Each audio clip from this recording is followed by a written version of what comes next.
요즘 온라인 영상에 부모님 여행 10계명이라는 영상이 좀 화제가 된다고 해서 저도 찾아봤어요.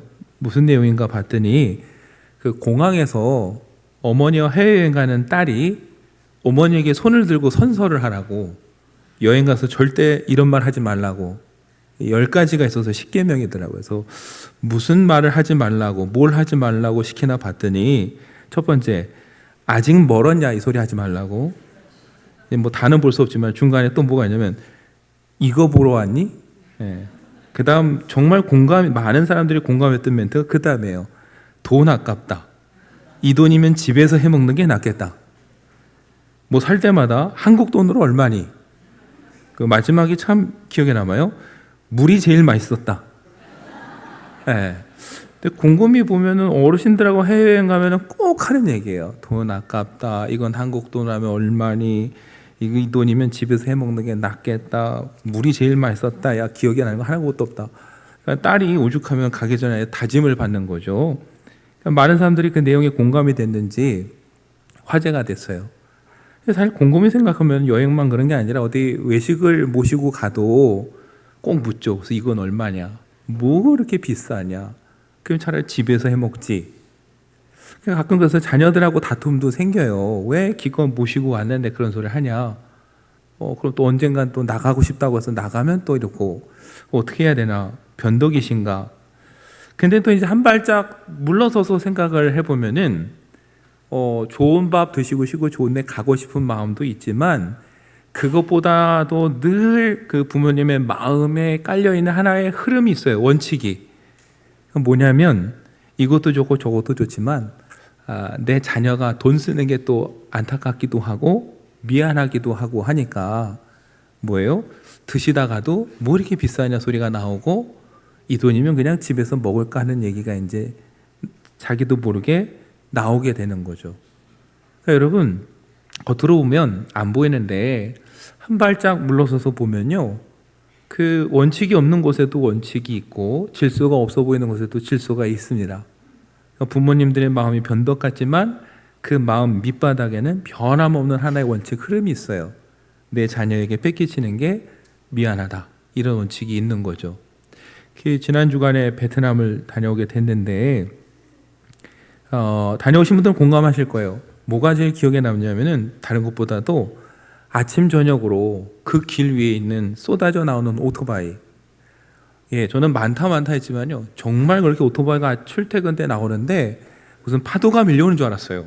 저 다리 위에 갑자기 우르르 오토바이가 나왔었는데, 그 수많은 오토바이와 차가 뒤죽박죽 다니는데, 저도 서울에서 운전을 잘한다고 했지만요, 제가 그랬어요. 나는 여기서 도저히 운전 못하겠다고. 막 엉켜서 다니는데 또 희한하게도 사고도 없이 잘 다녀요. 또 슬쩍 부딪히는 건 신경도 안 써요. 근데 그 길을 또 한번 건너가야 되는데, 저길 도대체 어떻게 건너가나 엄두도 안 나는데, 선교사님이 그러더라고요. 그냥 태연하게 손 들고 천천히 가로질러 가시면 알아서 비켜가든지 쓸 거예요. 겁난다고 뛰시면 사고 납니다. 그래도 내키지 않았는데, 선교사님하고 함께 길을 건너게 됐는데, 정말 알아서 피해 가든지 쓰더라고요. 천천히 내가 갈 길 가면은 아쉬운 사람이 피해 가는 거예요. 그래서 참 너무 무질서해 보인다 했는데, 또 그렇게 생각해 보면 그거에 비해 사고도 별로 없어요. 맞아요, 여러분. 뭐든지 그 속에 들어가 있으면은 안 보일 수 있는데, 한 발짝만 벗어나서 전체 큰 그림을 보면은, 무질서해 보이지만 여기도 질서가 있고, 원칙이 없어 보이지만 여기도 원칙이 있구나, 이걸 발견하게 되는 거예요. 이 얘기를 왜 드리냐면, 여러분, 바울이라는 인물을 볼 때 간혹 성서학자나 신학자들이 그런 얘기를 해요. 가끔 모순된 말을 하고 앞뒤가 좀 안 맞고 변덕이 심한 것 같다고. 근데 그도 그럴 만해요. 성경을 보면요, 고기를 먹어야 되는지 말아야 되는지, 그때 당시 이 고기가 우상에 바쳐졌다 나온 건지 아닌지 확인을 못하니까 먹어야 되냐 말아야 되냐 논쟁이 있었어요. 근데 바울에게 물었더니 바울이 먹어도 된다. 근데 또 이 사람에게는 먹지 마라, 또 이래요. 그리스도인이 되었는데도 안식일을 여전히 지키고 다른 절기도 지킵니다 그랬더니 지켜도 된다고 그랬다가 또 지킬 필요 없다고 그래요. 그러다 보니까 바울이 원칙도 없고 변덕 같아요. 그랬던 바울이 오늘 또 하나 일을 벌입니다. 디모데를 오늘 루스드라에 가서 만났는데 이 디모데를 데리고 선교 여행을 가려고 해요. 그런데 선교를 떠나기 전에 무엇을 했느냐? 여러분 3절에 보니까 그를 데려다가 할례를 행했습니다. 할례를 행한 게 뭐 이렇게 심각한 문제인가 그럴 수 있죠. 그런데 왜 이 일 가지고 또 바울을 변덕쟁이라고 얘기를 하냐면요.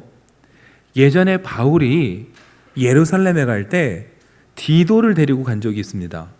헬라인이었어요. 갔더니 거기 있는 유대주의자들이 디도에게 할례를 받아야 된다고. 그때는 바울이 뭐라고 했냐면 절대 그럴 수 없다고. 그래서 디도는 할례를 안 받았습니다. 바울이 절대 안 된다고 그래서. 근데 오늘은 어때요? 선교를 떠나기 전에 바울이 디모데를 데리고 와서는 할례를 행했어요. 그러니까 이렇게 겉으로만 보고서는 바울이 이랬다 저랬다 말을 바꾸는 것 같고 뭔가 앞뒤도 안 맞는 것 같고 원칙도 없고 신학도 없어 보이는, 그래서 바울이 과연 원칙은 있을까? 이런 얘기들을 합니다. 근데 여러분 우리가 한 번 더 생각을 해봐야 돼. 아까 말씀드렸죠? 그 속에 들어가면 안 보이는데요, 때로 한 발짝 떨어져서 큰 그림을 보면은 그 안에도 질서가 있고 원칙이 있다고. 여러분 디도와 디모데를 먼저 상황이 다르다는 걸 알아야 돼요. 디도에게 할례를 권할 때는요, 어떤 이유에서냐면은 믿음으로만 부족하니까 할례도 받고 율법도 지켜야 온전한 구원에 이를 수 있다. 이렇게 주장하는 사람들이 헬라인, 이방인인 디도에게 할례를 받으라고 강요하는 거예요.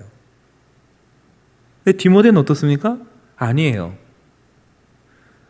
디모데를 만난 루스드라, 바울이 복음을 전해서 세운 이방인의 교회입니다. 거긴 할례도 율법도 강요하지도 않고 그게 구원의 조건이라고 말하는 사람도 없어요. 그래서 바울의 태도가 다른 거예요.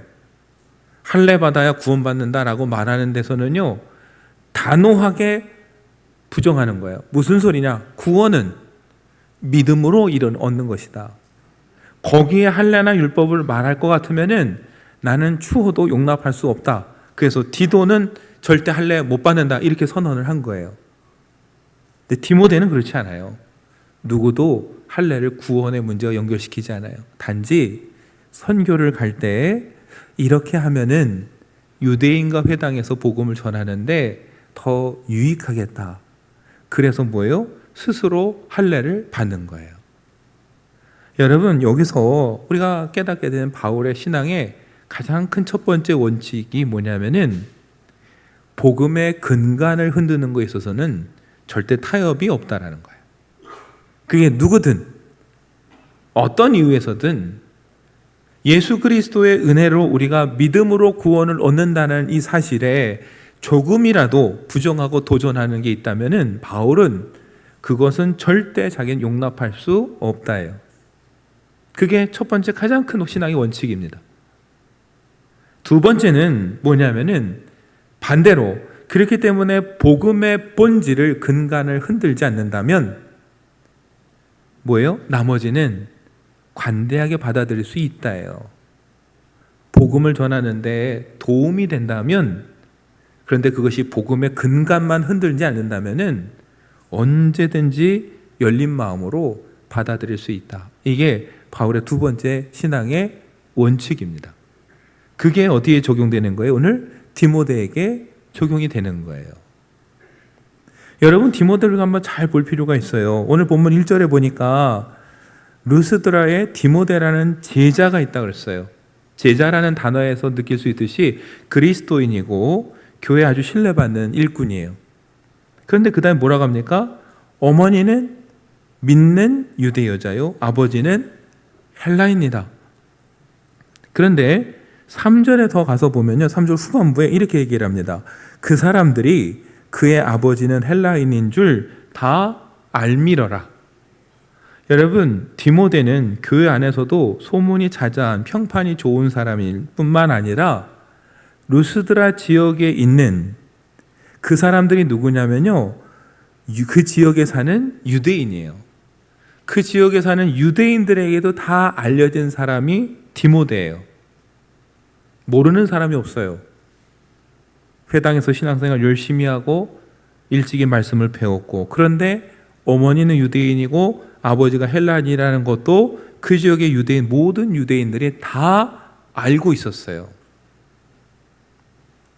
그래서 여러분, 바울이 뛰어난 이 일꾼을 데리고 가고는 싶은데 걱정이 되는 게 하나 있어요. 뭐냐면, 그럼 이 디모데를 데리고 앞으로 가는 곳마다 바울이 전도할 때 제일 먼저 들리는 곳은 회당이었어요. 그런데 지금 이 상태로 디모데를 데리고 가면은 복음을 전하기는커녕 시작도 못하고 논쟁이 생기게 생겼어요. 잘 생각해 보세요, 여러분. 디모데후서에도 나와 있는 것처럼 디모데는 어렸을 때부터 성경을 배웠습니다. 누구를 통해 배웠을까요? 어머니 아니면 외조모겠죠. 회당에 가서 배웠어요. 그걸 모든 사람들이 다 알아요. 아버지인데 누구라고요? 헬라인이에요.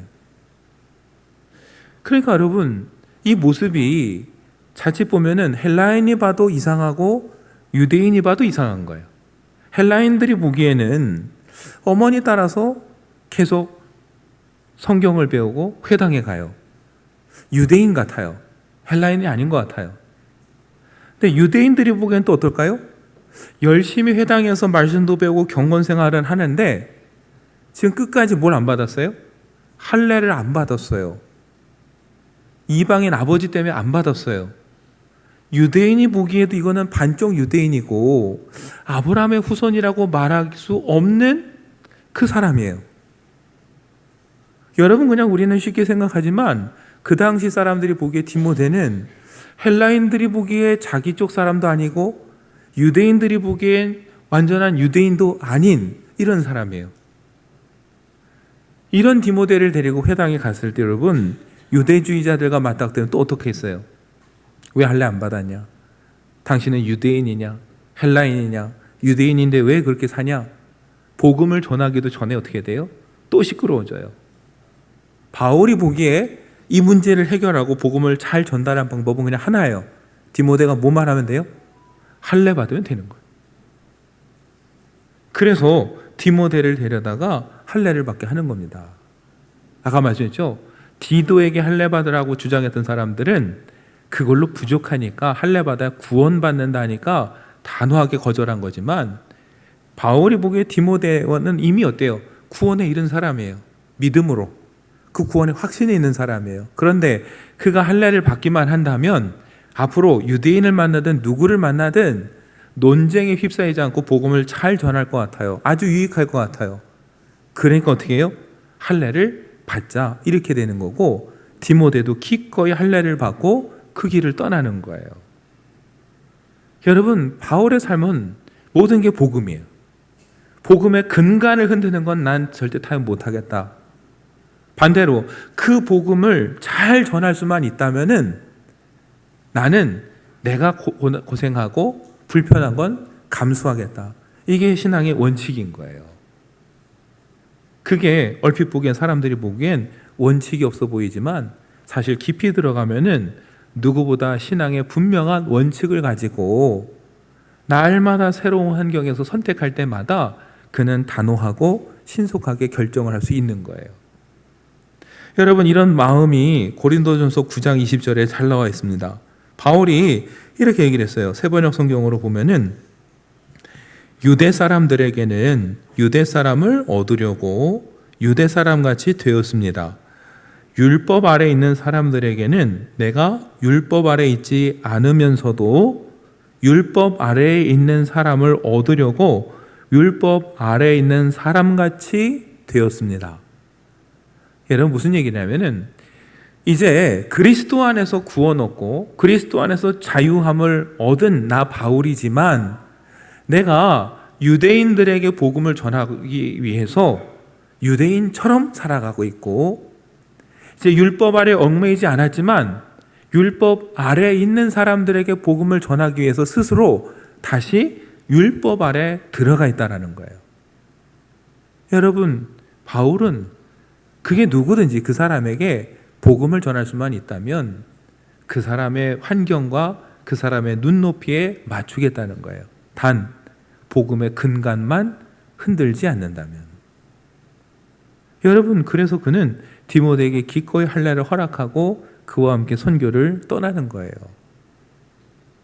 여러분, 여기서 또 하나 우리가 한 번 더 생각해 볼 수 있는 원칙이 있다면은, 여러분, 복음을 전하기 위해서 그 사람의 눈높이와 그 사람의 환경에 맞춰주는 이 모습 뭡니까? 사랑이에요. 연약한 자에 대한 배려와 사랑. 왜 율법 아래 아직도 있냐고 비난하지 않고요. 왜 고기를 먹냐고 못 먹냐고 비난하지도 않고 그 사람의 눈높이에 맞춰주는 배려와 사랑이 여러분 이 바울의 신앙의 삶의 세 번째 원칙이에요. 바울의 이런 헌신이 있었기 때문에 교회가 계속 세워지고 굳건해질 수 있었던 겁니다. 여러분, 아까 말씀드렸잖아요. 고기를 먹는 문제도 왜 오해가 많았느냐? 바울은 어떤 것이든 먹어도 상관없다는 게 본인의 확고한 믿음이에요. 그리스도 안에서 우리가 구원받고 거룩해지는데 먹는 것이 들어온다고 우리가 부정해지지 않는다라는 거예요. 먹어도 된다가 본인의 확신이고 믿음이에요. 그런데 아직 그걸 잘 받아들이지 못하는 형제가 옆에 있다면, 그 형제가 그래서 먹는 걸 보고서 믿음이 흔들리고 고민을 하기 시작한다면 바울은 뭐 하라는 거예요? 먹지 말라는 거예요. 굳이 왜 형제를 시험 들게 하고 형제를 고민하게 만들면서까지 왜 그걸 굳이 먹냐? 먹지 말아라. 그러다 보니까 아까 말씀드렸죠. 모르는 사람이 보기에는 고기를 먹으라고 했다가 먹지 말라고 했다가 변덕 같아요. 근데 알고 보면 어때요? 사랑이 있는 거예요. 외식하자 모시고 나갔더니 이 돈이면 집에서 얼마나 해먹는데, 이 말하는 부모님처럼 변덕 같지만 그 마음에 사랑이 있듯이 바울은 그 사랑을 말하는 거예요. 믿음이 연약한 형제를 배려하라. 그래서 로마서 14장 15절에 이렇게 말했어요. 만일 음식으로 말미암아 네 형제가 근심하게 되면 이는 네가 사랑으로 행하지 아니함이라. 그리스도께서 대신하여 죽으신 형제를 네 음식으로 망하게 하지 말라. 먹을 권리가 있다고 막 먹고, 그래서 그걸 보는 형제를 근심하게 만든다면 그건 뭐라고요? 사랑으로 행하지 아니함이라. 자기 자신 믿음이 크다고 자랑하는 거지 그건 사랑이 아니라는 거예요. 형제를 근심하게 하지 말라는 거예요. 왜요? 그리스도께서 희생해서 죽으심으로 살린 그 형제인데 왜 네가 그 형제를 기껏 먹는 것 때문에 망하게 하냐? 그래서는 안 된다라는 거예요. 그 형제 구원에 이를 수만 있다면 먹는 것도 포기할 수 있고 절기도 포기할 수도 있다라는 것. 이게 여러분 바울이 뭔가 결정할 때 중요한 원칙이었어요. 여러분, 그 원칙 때문에 어떻습니까? 교회들이 굳건히 서가게 되는 거예요. 우리가 읽은 본문 4절과 5절 보세요. 여러분, 4절 보면 여러 성으로 다녀갈 때에 예루살렘에 있는 사도와 장로들이 작정한 규례를 그들에게 주어 지키게 하니, 이렇게 말하고 있어요. 예루살렘에 정한 규례는 다른 게 아닙니다. 이방인 할례 받지 않아도 되고 율법 지키지 않아도 된다는 거였어요. 단 우상과 음행과 피만 피하면 된다라는 게 예루살렘의 결정이에요. 바울은 교회들을 다니면서 그 결정을, 그 규례를 가르쳤어요. 자유함을 누리라고. 이것만 지키면 누구든 와서 하나가 될 수 있다고. 그게 바울이에요, 여러분. 복음의 근간만 흔들지 않으면 누구에게나 열린 마음으로 다가가서 품어줄 수 있는, 그리고 사랑으로 그들의 눈높이에 맞출 수 있는, 여러분 그게 바울의 신앙이고 삶이었습니다. 그랬더니 어떻게 돼요? 5절에 보세요. 이에 여러 교회가 믿음이 더 굳건해지고 수가 날마다 늘어가니라 그랬습니다. 여러분, 그렇게 포용하고 용납하고 받아주고 복음을 지키면서도 그들의 눈높이에 맞춰 사랑으로 섬겨주니까 교회가 굳건하게 세워졌고 믿는 사람들의 수가 날마다 늘어갔다. 오늘 사도행전은 그렇게 우리에게 전하고 있습니다. 여러분, 맞습니다. 늘 우리 요즘 시대에 제일 많이 나오는 이야기죠. 코로나 이후에 변화한 세계, 앞으로 또 날마다 어떤 변화가 있을지 모르는 시대를 우리가 살아간다고 합니다. 그런 때일수록 여러분과 제가 우리 삶에 있어서 중요한 결정을 할 때마다 그 기준이 있어야 돼요. 신앙의 원칙이 있어야 됩니다. 근데 여러분 다 있으실 것 같은데 여쭤보면 의외로 없어요. 왜 그렇게 결정하셨어요? 그럼 제일 많이 나온 얘기가 아무개 권사님이 그렇게 얘기를 하셔서요. 도움을 받고 조언도 받아야겠지만 여러분, 마지막 하나님 앞에서 그 책임을 지는 건 여러분과 저 자신이지 누구 대신 책임 못 져줘요. 그렇다면 앞으로 많은 일들, 무수한 결정들이 저와 여러분 앞에 있을 텐데 그때마다 단호하고 분명하게 결정할 수 있는 신앙의 원칙이 저와 여러분에게도 있어야 돼요. 바울에게는 뭐였다고요? 복음의 근간을 흔드는 것과는 절대 타협하지 않는다는 것. 그러나 반대로 그 근간을 흔들는 게 아니라면, 복음을 전하는 일에 유익한 일이라면 무엇이든지 품어줄 수 있는 마음이 있었다는 것이고, 특별히 세 번째, 나보다 연약한 자를 비난하기보다는 그를 더 세워주기 위해서 그의 눈높이에 맞추는 노력이 있었다라는 것. 그래서 디모데에게 할례를 받으라고 말했다는 것을 우리는 기억해야 됩니다. 저와 여러분에도 그러한 확고한 기준이 있었으면 좋겠어요. 어떤 일이 있어도 이것만은 하나님 편에서 내가 지켜야겠다라는 그 철칙.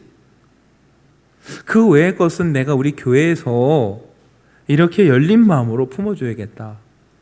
내가 무엇을 결정할 때 나보다 부족한 형제를 위해서 내가 이렇게 행동하고 결정해야겠다라는 그런 원칙과 어떤 방향이 저와 여러분의 삶에 있어야 돼요. 그때 교회가 굳건해집니다. 그런데 그런 건 없이 원칙을 세우랬더니 이건 이렇게 하고 저건 저렇게 하고 반드시 이렇게만 해야 되고 내가 하던 대로 해야 되라고 하면요, 그 원칙은 공동체를 세우는 게 아니라 공동체를 깨트리는 게 돼요. 오히려 아까 말씀드렸죠, 큰 그림에서 보이는 원칙, 복음을 위한, 복음을 중심으로 한 원칙, 연약한 자를 배려하는 원칙이 저와 여러분의 삶에 세워지길 바랍니다. 그때 그 원칙 위에 여러분, 우리 구역도 우리 교회도 굳건하게 세워지는 거고 믿는 사람의 수가 늘어나는 거예요. 왜요? 품어줄 수 있는 우리가 준비가 되어 있을 때. 그런데 그 준비가 되어 있지 않으면 하나님께서 영혼을 보내주셔도 결국 다시 뒷문으로 나가게 됩니다. 여러분, 하나님 앞에 우리 교회 부흥을 위해서 기도해야겠지만 그것만큼 중요한 기도는 주님, 우리가 하나님 앞에 분명한 원칙을 가지고 형제를 배려하고 품어줄 땐 사랑의 마음으로 결단하는 신앙의 사람들이 되도록 우리 삶에 그런 신앙의 원칙이 세워지게 해달라고 기도하는 저와 여러분이 되면 좋겠습니다. 그때 우리 말리언 교회가 오늘 사도행전에 나오는 교회들처럼 굳건하게 세워지고 믿는 사람의 수가 늘어나는 그 부흥의 역사가 나타나리라 믿습니다. 그런 교회가 되기를 간절히 소망하고 기도합니다.